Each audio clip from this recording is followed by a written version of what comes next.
Welcome to D for Destination. We are working on physics. Myself Pankaj. Physics का ये 4th lecture है. पहले 3 lecture में हमने इंट्रोडक्शन लिया हुआ है. एक बार हम फास्ट टेक में रिवाइज कर रहे हैं और एप्लीकेशंस ऑफ डायमेंशंस को डिटेल में स्टडी करेंगे.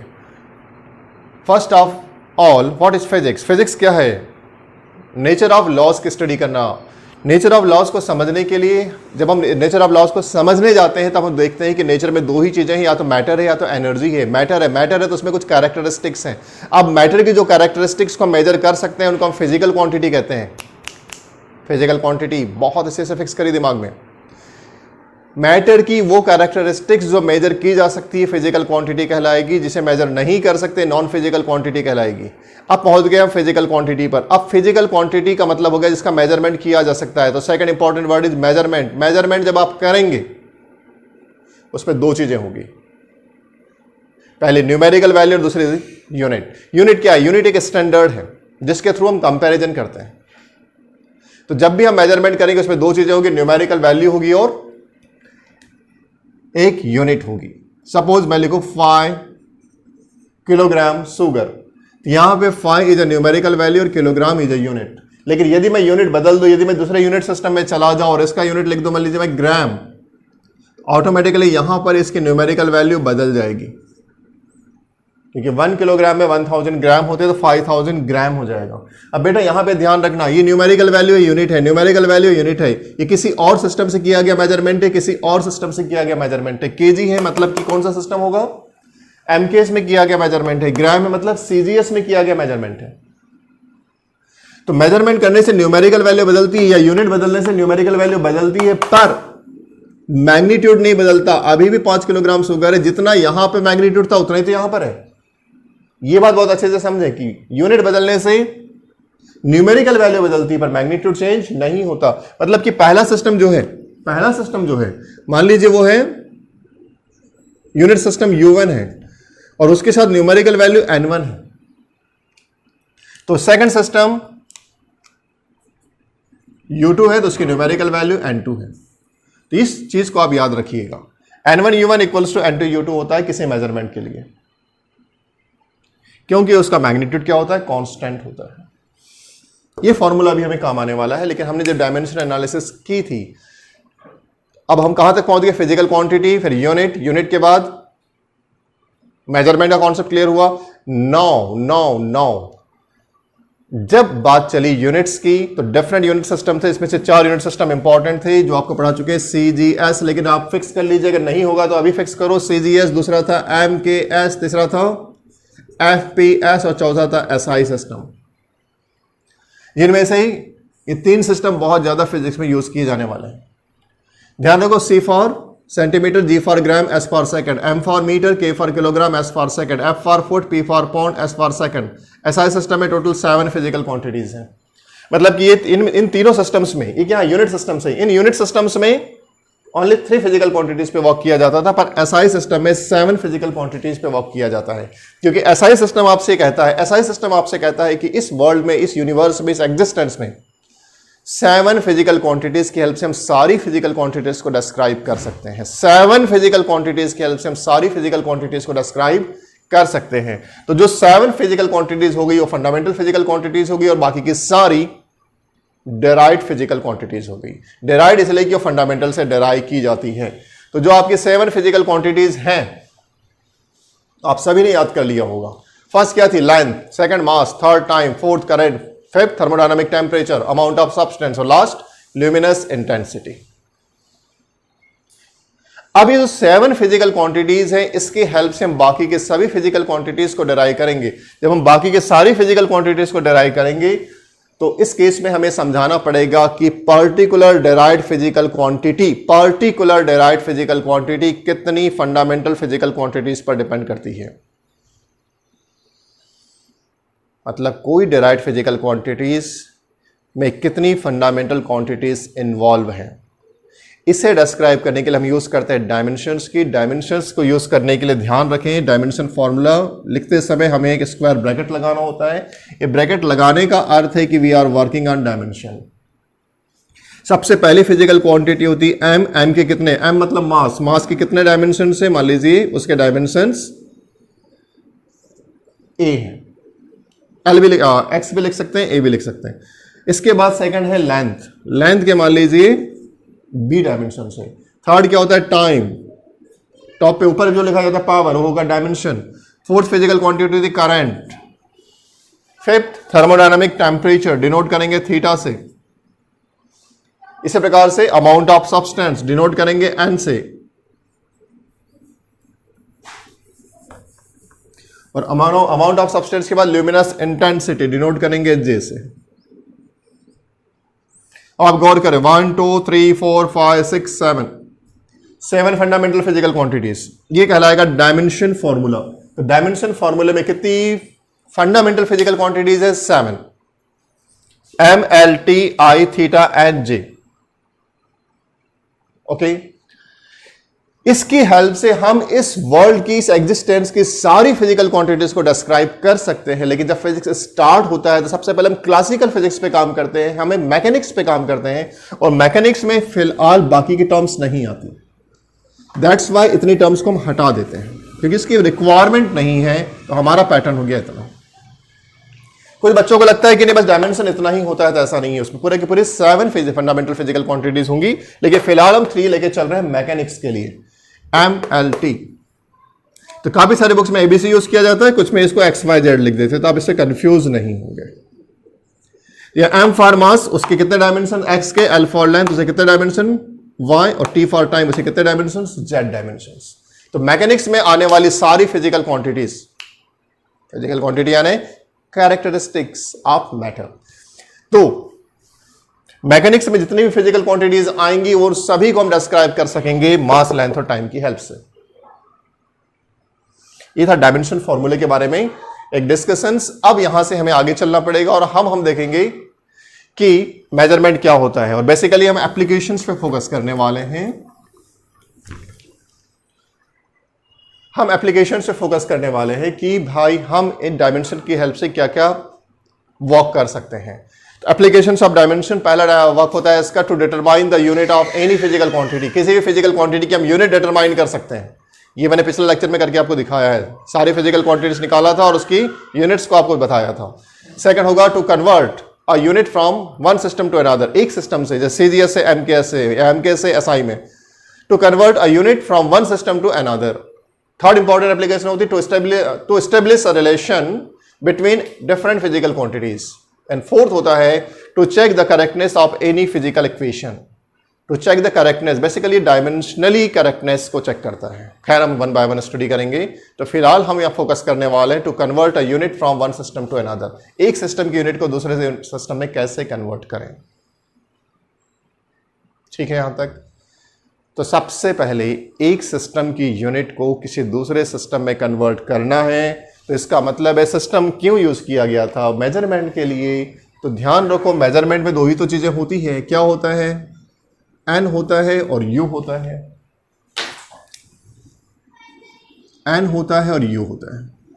अगर हम दो अलग अलग सिस्टम यूज कर रहे हैं, मतलब दोनों की यूनिट्स अलग अलग होगी, तो मान लीजिए पहले सिस्टम की यूनिट u1 है तो उसकी न्यूमेरिकल वैल्यू n1 होगी, और जो यूनिट चेंज कर दिया सेकंड सिस्टम में यूनिट u2 हो गई तो न्यूमेरिकल वैल्यू n2 हो जाएगी। लेकिन ध्यान रखो दोनों को इक्वलिटी की हुई है, दोनों को इक्वल माना है। क्यों? क्योंकि दोनों का मैग्नीट्यूड सेम आएगा, 5 किलोग्राम बोले या 5000 ग्राम बोले। अब इस केस में अगर आपको ऐसा बोला है उसने कि 10 मीटर पर सेकंड में यदि कोई स्पीड है तो आप उसे मुझे किलोमीटर पर आवर में कैलकुलेट करके दिखाएं, तो क्वेश्चन है इस 10 की जगह यहां पे न्यूमेरिकल वैल्यू कितनी आएगी, मतलब क्या कैलकुलेट करना पड़ेगा, n2 कैलकुलेट करना पड़ेगा। तो हाउ टू कैलकुलेट n2, तो n2 इक्वल्स टू क्या हो जाएगा, n1 u1 upon u2। Got it? अब जब आप इतना कर लेंगे तो आपको पता है यूनिट सिस्टम में फिलहाल मैकेनिक्स में आप क्या लेके चलने वाले हैं, एमएलटी। तो ये हो जाएगा, देखें n2 equals to n1 numerical value. अब इस u में तीन चीजें होगी। पहली बात क्या होगी, मास, पहले सिस्टम में मास और सेकंड सिस्टम में मास और जो भी डायमेंशन होगा। सेकंड होगा पहले सिस्टम में लेंथ और सेकंड सिस्टम में लेंथ, और उसका जो भी डायमेंशन होगा। And third is first system में टाइम एंड सेकंड सिस्टम में टाइम और उसका जो भी डायमेंशन होगा। तो ये रहा फॉर्मूला एक सिस्टम से दूसरे सिस्टम में कन्वर्जन के लिए। तो ये रहा formula n2 equals to n1 m1 upon m2 पर x की पावर, l1 अपॉन l2 पर y की पावर, t1 अपॉन t2 पे z की पावर। यहां पे x क्या है, डायमेंशन ऑफ मास, y क्या है, डायमेंशन ऑफ लेंथ, और z क्या है, डायमेंशन ऑफ टाइम। एकदम क्लियर है। तो ये रहा फॉर्मूला जो आपको भी काम आने वाला है, और नेक्स्ट कुछ न्यूमेरिकल इसी फॉर्मूले पर बेस्ड होंगे। तो चलें आगे। तो बेटा आप यहां से एक बात ध्यान रखें कि हम जब इसे सॉल्व करेंगे तो कुछ बेसिक चीजों को आपको याद रखना है। पहली बात, dimension analysis treats dimension as algebraic quantity. Dimension analysis में डायमेंशन को एक अलजेब्रिक क्वांटिटी की तरह माना जाता है, मतलब हम इन एक्स वाई जेड को अलजेब्रिक क्वांटिटी की तरह सॉल्व कर सकते हैं जैसा मैथ्स में करते थे। सेकंड चीज ध्यान रखना, इन डायमेंशन एनालिसिस वी ऐड और subtract only magnitudes of same physical quantity. हम सेम फिजिकल क्वांटिटीज के मैग्नीट्यूड्स को ऐड या सब्ट्रैक्ट कर सकते हैं, मतलब मास से मास को, लेंथ से लेंथ को, टाइम से टाइम को। मास से लेंथ को या लेंथ से टाइम को आप नहीं कर सकते। सेम फिजिकल क्वांटिटीज के मैग्नीट्यूड को ही ऐड या सब्ट्रैक्ट किया जा सकता है। पिछले लेक्चर में मैंने आपको एक क्वेश्चन पूछा था ना कि अगर यहां से जबलपुर 200 किलोमीटर है तो मेरी उम्र बताएं। हम रिलेट नहीं कर सकते थे। एग्जैक्टली ध्यान रखना, मास से मास, टाइम से टाइम और लेंथ से लेंथ ऐड या सब्ट्रैक्ट होगा। तो चलिए क्वेश्चन पुट करें पहला। क्या आप रेडी हैं? ओके, तो time for first question. Formula fix करें दिमाग में और फर्स्ट क्वेश्चन पे चल रहे हैं। पहला क्वेश्चन है, density of water is 1 gram per centimetre cube. Find the density of water in SI system. Question पे फोकस करें। फिजिक्स का पहला क्वेश्चन सॉल्व कर रहे हैं, डेंसिटी ऑफ वाटर। पहली बात है फिजिकल क्वांटिटी, डेंसिटी की बात चल रही है।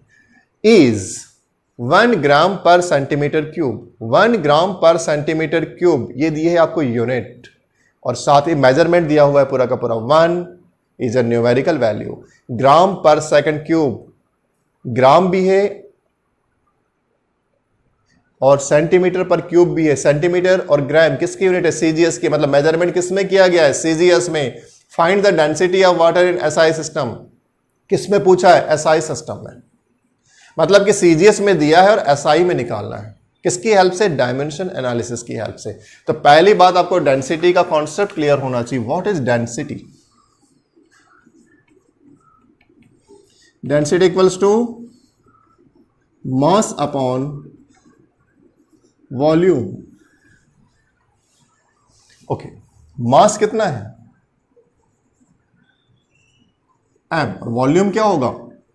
वॉल्यूम मतलब length into breadth into height. मतलब लेंथ के कितने डायमेंशन? 3 डायमेंशन। पिछले लेक्चर में निकाल के दिया था, l क्यूब। ये l अभी नीचे ऐसे हम ऊपर लेके जा सकते हैं। इस केस में क्या हो जाएगा देखिए, m l -3। This is known as dimension. या इसको मैकेनिक्स के फॉर्मेट में लिखना है पूरा। इसमें देखो t नहीं है तो आप क्या लिख सकते हैं? m कुछ नहीं है मतलब 1 है, l -3 t 0। इसका मतलब है डेंसिटी का डायमेंशन फॉर्मूला। डेंसिटी का डायमेंशन फॉर्मूला हो गया m1 l -3 t 0। मतलब ये कह रहा है हमसे कि डेंसिटी में मास का 1 डायमेंशन है, लेंथ के 3 डायमेंशन है और टाइम का कोई डायमेंशन नहीं है। मतलब डेंसिटी कैलकुलेट करने के लिए हम 3 physical following fundamental physical quantities पे डिपेंड करेंगे। पहली बात मास जो डायरेक्टली प्रोपोर्शनल होगा, और जो लेंथ होगी वो इनवर्सली प्रोपोर्शनल होगी, और लेंथ के 3 डायमेंशन होंगे। ठीक है। अब एक बात और ध्यान रखें कि हम डायमेंशन से यूनिट या यूनिट से डायमेंशन कैलकुलेट कर सकते हैं। ये बात बहुत काम आने वाला है आगे चल के। यूनिट से डायमेंशन निकाला जा सकता है, डायमेंशन से यूनिट निकाली जा सकती है। जैसे कि यहां पे अगर मैं आपको बोलूं सीजीएस में, तो सीजीएस में यूनिट क्या होगी? देखो मास की सीजीएस यूनिट क्या होती है? ग्राम। l -3 मतलब आपका नीचे आएगा। लेंथ क्या है बेटा? लेंथ की यूनिट सीजीएस में क्या होती है? सेंटीमीटर। तो सेंटीमीटर क्यूब। ये तो क्वेश्चन में दिया है ग्राम पर सेंटीमीटर क्यूब। अगर एसआई में निकालना है तो मास यूनिट क्या होती है, किलोग्राम, और इसकी यूनिट क्या होती है, मीटर क्यूब। इसका मतलब है डेंसिटी की सीजीएस यूनिट क्या होगी, ग्राम पर सेंटीमीटर क्यूब, और एसआई यूनिट क्या होगी, किलोग्राम पर मीटर क्यूब। अच्छा, अगर यूनिट दी तो आप डायमेंशन निकाल सकते हैं। देखिए डायमेंशन कैसे निकाल सकते हैं, ग्राम, ग्राम मतलब मास, सेंटीमीटर, सेंटीमीटर लेंथ, लेंथ पे कितने का पार्ट, 3 का पार्ट, ऊपर चला जाएगा, ये क्या हो जाएगा, एम एल -3, टी तो 0 होगा, कुछ नहीं मतलब 1 होगा, देखो आ गया, m1 l -3 t0। मतलब यूनिट से डायमेंशन निकाला जा सकता है या डायमेंशन से यूनिट निकाली जा सकती है। तब अपन चलते हैं अपने कॉन्सेप्ट पर। तो हमारा जो क्वेश्चन था, हमारे क्वेश्चन ने हमसे पूछा था कि density of water is 1 gram per centimetre cube, then find the density of water in SI system. ठीक है, तो चलिए यहां पे अपन इसको सॉल्व करना स्टार्ट करते हैं। अब अकॉर्डिंग टू क्वेश्चन, डेंसिटी का हमने डायमेंशन फॉर्मूला तो निकाल लिया है। अब डेंसिटी के डायमेंशन फॉर्मूले से हमें एक्स वाई जेड की वैल्यू पता चल जाएगी। एक्स इक्वल्स टू, एक्स मतलब मास का डायमेंशन कितना है 1, वाई इक्वल्स टू, वाई मतलब लेंथ का डायमेंशन कितना है -3, z, z equals to time का डायमेंशन कितना है 0। हमने एक्स वाई जेड की मतलब डायमेंशंस की वैल्यू कैलकुलेट कर ली। अब हमने स्टडी कर लिया था कि जो गिवन है वो सीजीएस सिस्टम है और जिसमें निकालना है वो एसआई सिस्टम है। इट मीन्स हमें दोनों सिस्टम्स को एक बार सिस्टमेटिकली लिख लेना चाहिए। सीजीएस सिस्टम में वैल्यूज दी हुई है और एसआई में आपको कैलकुलेट करना है। हमेशा ध्यान रखना बेटा, 4 चीज़ें होती है। एक तो न्यूमेरिकल वैल्यू होती है जो दी हुई है, इसमें कितना दिया था देखो, 1 ग्राम पर सेंटीमीटर क्यूब। ठीक है, मतलब न्यूमेरिकल वैल्यू 1 होगी, ये तो यूनिट है। अब सेकंड चीज, इसके बाद आपको क्या दिया हुआ है m1, साथ में क्या दिया है l1, और क्या दिया हुआ है t1। ये 3 चीजें आपको इसमें दी हुई है। अब यहां आप देखें कि दोनों इनकी वैल्यूज क्या है। तो सीजीएस सिस्टम में मास की वैल्यू क्या होती है 1 ग्राम, लेंथ क्या है 1 सेंटीमीटर, और टाइम तो इसमें है नहीं। इसी प्रकार से जो एसआई सिस्टम है, एसआई सिस्टम में आप देखें n2 न्यूमेरिकल वैल्यू क्या है हमें निकालना है, we have to calculate m2। इसमें ग्राम में मेजर करते हैं, उसमें किस में करेंगे, किलोग्राम में मेजर करेंगे। लेंथ l2, लेंथ इसमें सेंटीमीटर में मेजर करते हैं, यहां पर मीटर में मेजर करेंगे। और इस फिजिकल क्वांटिटी में टाइम कोई रोल प्ले नहीं करता है। डेंसिटी कैलकुलेट करने के लिए हमें टाइम की रिक्वायरमेंट नहीं होती है। हमने सिस्टमैटिकली डाटा अरेंज कर लिया। तो पहली process, step 1, calculate the dimension formula या जनरेट द डायमेंशन फॉर्मूला। जो फिजिकल क्वांटिटी क्वेश्चन में दी है उसको आपको डायमेंशन फॉर्मूला निकालते आना चाहिए। मैंने अभी आपको सिखा दिया, आप यूनिट से भी डायमेंशन फॉर्मूला निकाल सकते हैं, लेकिन हर क्वेश्चन में यूनिट दिया होगा गारंटेड नहीं है। मतलब डायमेंशन फॉर्मूले आपको याद भी होने चाहिए। ठीक है, तो ग्रेजुअली अलग से कोशिश नहीं करनी होती, ग्रेजुअली आपसे होने लगता है। तो step 1, calculate the dimension formula, generate the dimension formula. Second चीज, identify the dimensional values, dimensional values को आइडेंटिफाई करेंगे। उसके बाद स्टेप 3 होगी कि आप अपने डाटा को प्रॉपर्ली अरेंज कर लेंगे गिवन सिस्टम में, और जिस सिस्टम में क्या कन्वर्ट करना है उसमें। यहां तक कर लेने के बाद अब आपको जो करना है वो है इसका कैलकुलेशन। चलिए कैलकुलेशन स्टार्ट करते हैं। कैलकुलेशन करने के लिए कन्वर्जन का फॉर्मूला अभी डिराइव करके दिया था, क्या था, n2 equals to n1, m1 upon m2 x की power, l1 upon l2 y की पावर, और t1 अपॉन t2 z की पावर। ये फॉर्मूला हमने डराइव कर लिया है। अब यहां पे वैल्यूज पुट करनी जो आपने यहां पे अरेंज करके रखा हुआ है, बस आपको फिलिंग करनी यहां से देखकर। n2 हमें कैलकुलेट करना है, n1, n1 कितना है 1 है, इनटू m1 कितना है 1 ग्राम, जो है आप लिख दीजिए, बहुत सिंपल है, बिल्कुल भी कंफ्यूज नहीं होना। m2 कितना है 1 किलोग्राम, जो गिवन है उसको आप नोट करते चले जाएं प्रॉपर तरीके से। लेंथ L1 कितना है 1 सेंटीमीटर, 1 सेंटीमीटर। L2 कितना है 1 मीटर। अब बेटा ध्यान रखना यहां पर x की पावर, तो x की वैल्यू कितनी है 1, यहां इसलिए किसका पावर आएगा 1 का। यहां y की पावर कितनी है -3। नेक्स्ट है टाइम की यूनिट क्या होगी सेकंड, तो 1 सेकंड अपॉन दोनों में ही सिस्टम में सीजीएस में और एमकेएस, सीजीएस में और एसआई में टाइम की वैल्यू सेकंड होती है। पावर कितने का है 0 का पावर है। अब आपने जो डाटा अरेंज किया था उसकी वैल्यूज को फॉर्मूले में पुट कर लिया है। नाउ परफॉर्म कैलकुलेशन, 1 से मल्टीप्लाई करने का मतलब है छोड़ सकते हैं। अब यहां पर चलते हैं 1 ग्राम। अब आपको पता है मैथ्स में जब भी आपको प्रोसेस करनी होगी दोनों की यूनिट सेम होनी चाहिए, तो यूनिट सेम कर लेते हैं, या तो ग्राम को किलोग्राम या किलोग्राम को ग्राम में कन्वर्ट कर दे, जो आपको आसान लगता हो। 1 ग्राम अपॉन 1 किलोग्राम में कितने ग्राम, तो 1000 ग्राम। हमने यहां पे किलोग्राम को ग्राम में लिख दिया। पावर है 1 का।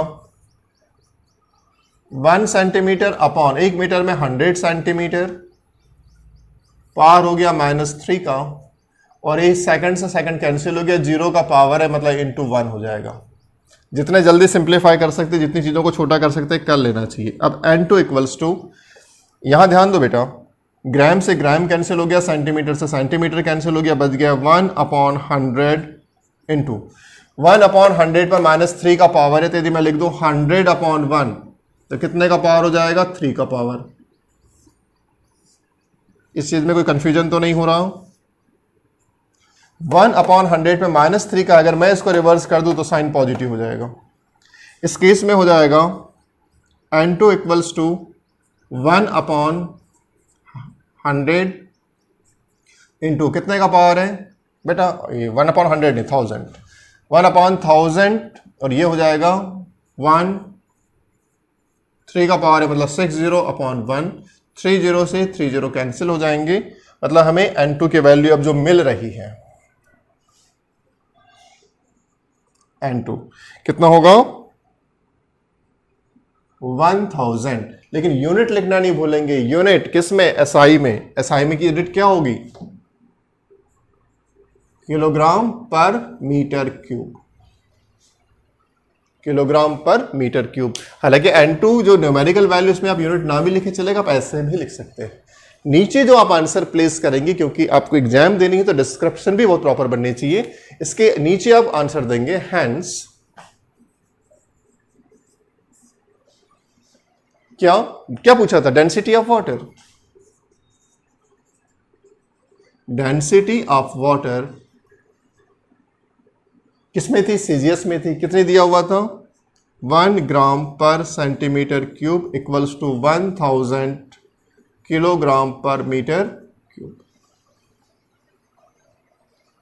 Density of water is 1 gram per centimetre cube equals to 1000 kilogram per metre cube. This is our final answer. था ना आसान, सिंपल है, बहुत आसान है फिजिक्स, बस स्टेप बाय स्टेप वॉक करते रहें। उम्मीद है क्वेश्चन आपको क्लियर हुआ होगा। नाउ चलिए अपन एक और क्वेश्चन करते हैं। Right, next question.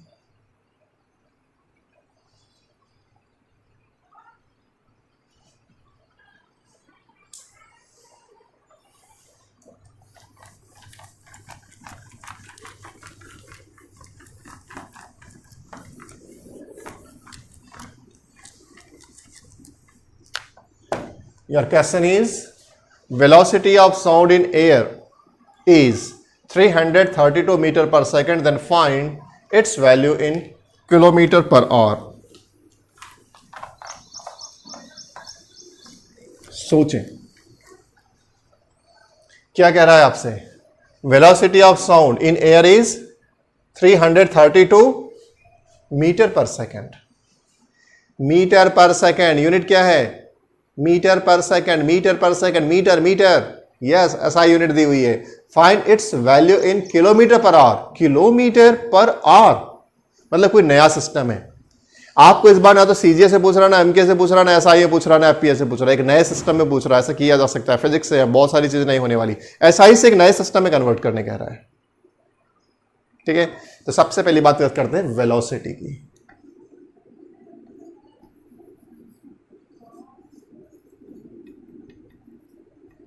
What is velocity? Displacement upon time.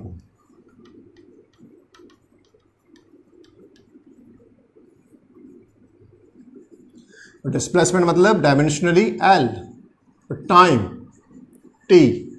What is the dimension formula? M तो यहां पे है इसलिए जीरो लिख देते हैं, एल 1 टी 1 का पावर ऊपर क्या हो जाएगा -1 का पावर, m0 l1 t -1। पक्की बात। जब आपने कैलकुलेट कर लिया इसका मतलब है कि अब आप x y z बता सकते हैं, क्योंकि डायमेंशन तो मास, x मतलब मास का डायमेंशन, तो x की वैल्यू कितनी होगी 0, y मतलब लेंथ की यूनिट, लेंथ का डायमेंशन कितना 1, और z की वैल्यू कितनी आएगी -1। आपने x y z कैलकुलेट कर लिया। अब जो वैल्यूज दी है इसको आप किस में प्लेस कर लीजिए, SI सिस्टम में, क्योंकि SI में दिया हुआ है। SI में दिया हुआ है मैंने क्यों बोला, क्योंकि यूनिट देख के पता चल रहा है, मीटर पर सेकंड। मीटर पर सेकंड किसकी यूनिट है? SI की है। मीटर आ गया ना, SI है। MKs भी कह सकते हो आप, लेकिन यहां पर मान के चल रहे SI है। यहां N1 होगा, यहां M1 होगा, यहां L1 होगा, यहां T1 होगा। किस सिस्टम में? SI सिस्टम में। इसी प्रकार से एक जो न्यू सिस्टम है, हमें नहीं पता क्या है। न्यू सिस्टम में क्या होगा? N2 होगा, न्यूमेरिकल वैल्यू होगी, M2 होगा, L2 होगा और T2 होगा। तो पहले इस सिस्टम में N1 की वैल्यू कितनी है? Yes, very good, 332। M1 कितना है? देखो जरा, बात तो 0 है। लेंथ किस में है? SI में लेंथ किस में होगी? मीटर में होगी, तो क्या लिखेंगे 1 metre.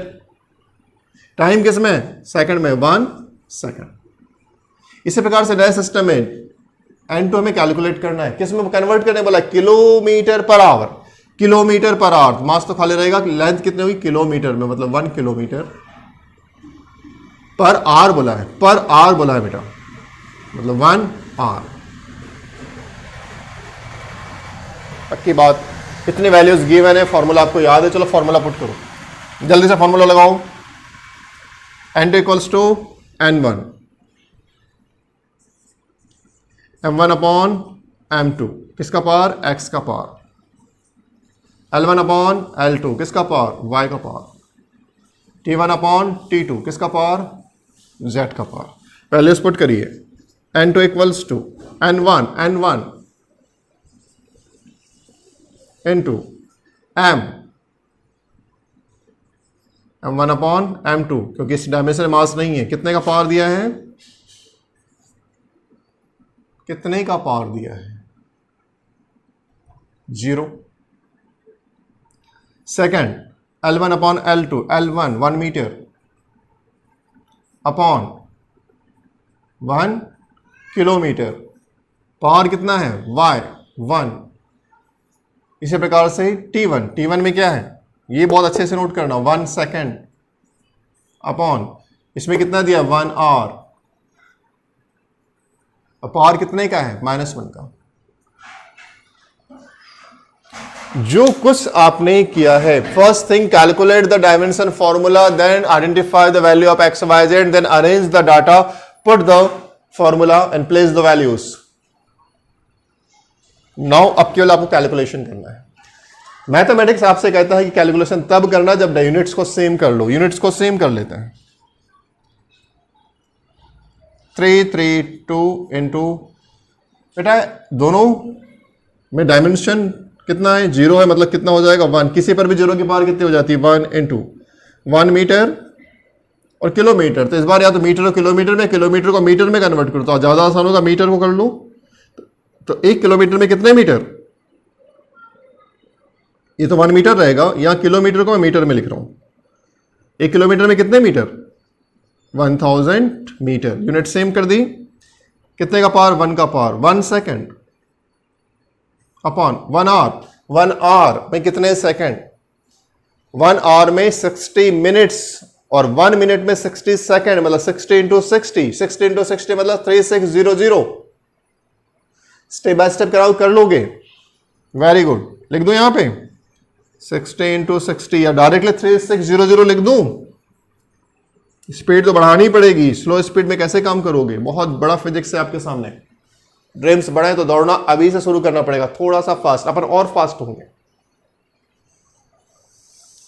Now n2 equals to 3 3 2 into 1 तो गया, क्योंकि 1 से मल्टीप्लाई करने का कोई मतलब नहीं होगा, मीटर से मीटर कैंसिल हो जाएगा, यहाँ पे सेकंड से सेकंड कैंसिल हो जाएगा, बचा कितना 1/1000 इंटू -1 का पावर है, इसको यदि मैं ऊपर कर दो +1 का पावर हो जाएगा, कितना हो जाएगा 3600 अपॉन 1 का पावर मतलब उतना ही रहेगा, 20 से 20 कैंसिल, अब क्या बच गया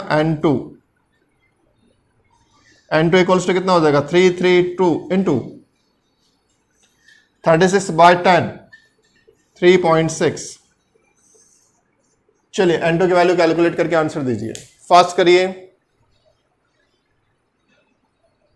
निकाला कितना है 1195.2।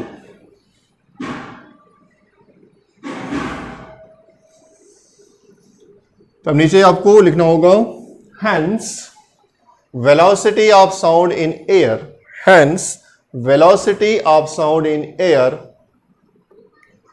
332 meter per second equals to 1195.2 kilometer per hour. Hence velocity of sound in air is 332 meter per second equals to 1195.2 kilometer per hour। है ना सिंपल। आज 2 क्वेश्चंस किए हैं, इसके बाद के भी क्वेश्चंस आपको सॉल्व करने हैं। स्क्रीन पे मैं सारे क्वेश्चंस आपको डाल के दे रहा हूं, नेक्स्ट लेक्चर में सारे सॉल्व करेंगे, तब तक आप खुद से ट्राई करेंगे। तब तक के लिए all the best. Study study and again study. Thank you.